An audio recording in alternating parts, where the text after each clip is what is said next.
सुदर्शन चक्र, जो कि भगवान श्री कृष्ण का भयानक शस्त्र माना जाता है, लेकिन एक बार सुदर्शन चक्र ने राम भक्त हनुमान को ही दौड़ा लिया था और हनुमान जी कुछ सोचकर वहां से भाग खड़े हुए, जिससे सुदर्शन में और भी ज्यादा अहंकार आ गया था। दोस्तों, एक बार भगवान श्री कृष्ण रानी सत्यभामा के साथ द्वारिका सिंहासन पर विराजमान थे और उन्हीं के सर के ऊपर गरुण और सुदर्शन भी मंडरा रहे थे। और रानी सत्यभामा ने बातों ही बातों में श्री कृष्ण से पूछा, हे भगवन, आपका त्रेता युग में श्री राम के रूप में अवतार हुआ था, सीता माता आपकी पत्नी थीं, क्या वो मुझसे ज्यादा खूबसूरत थीं? तभी गरुड़ ने कहा कि प्रभु, क्या पूरे संसार में मुझसे भी ज्यादा तेज गति से कोई उड़ने की क्षमता रखता है? अब सुदर्शन चक्र भी अपने आप को नहीं रोक पाए और बोल उठे कि प्रभु, मैंने एक से बढ़कर एक युद्ध में आपको विजय दिलाया है और मुझे नहीं लगता कि संसार में मुझसे भी ज्यादा कोई शक्तिशाली होगा। श्री कृष्ण मंद मंद मुस्काए और समझ गए कि उनके तीनों भक्तों में कुछ ज्यादा ही अहंकार भर गया है और अब इनका अहंकार नष्ट करने का समय आ चुका है। फिर श्री कृष्ण ने गरुड़ से कहा,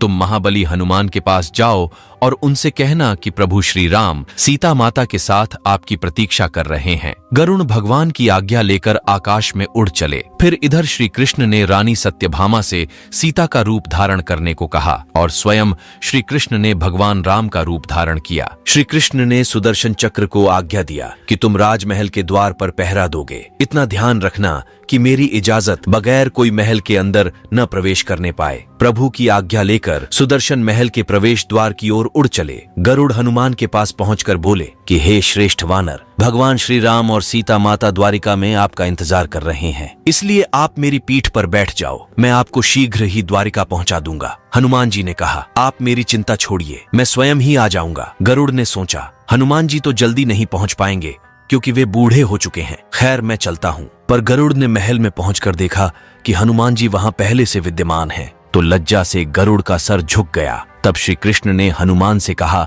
कि तुम बिना आज्ञा महल में कैसे आ गए?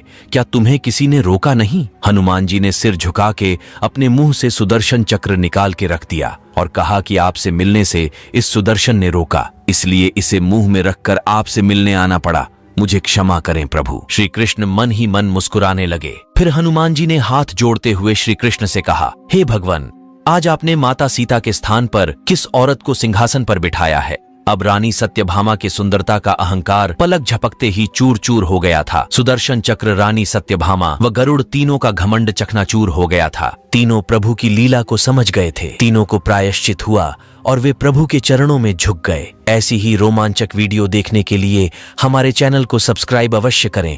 धन्यवाद।